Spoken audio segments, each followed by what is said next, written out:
Hello，大家好，歡迎嚟到玩具時光。我哋咧又去到盲盒齊齊開嘅環節啦。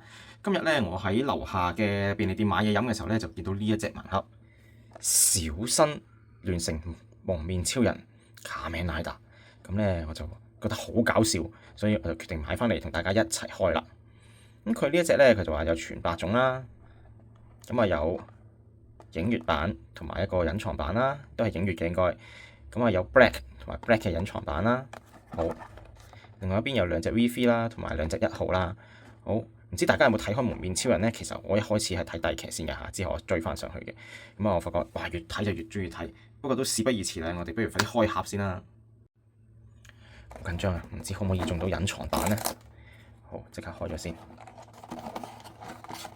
好，一個銀袋包裝，入邊仲有個地台嘅，同埋有張卡。究竟呢張卡會話俾我聽我中乜嘢咧？誒，呢隻係咪就係嗰隻？哦，呢一隻影月。冇理咁多啦，拆開佢睇下先。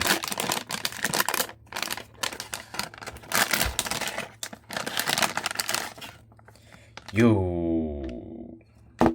哎呀，跌咗添。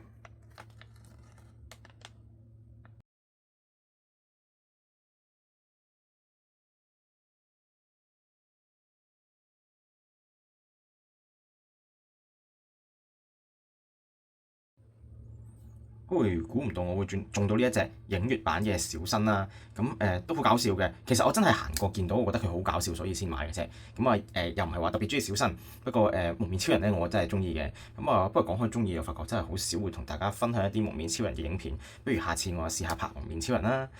如果你哋仲有啲咩玩具都中意嘅，不妨喺樓下嘅留言欄嗰個留言話俾我知，等我又可以即係拍唔同嘅影片同大家一齊分享啦。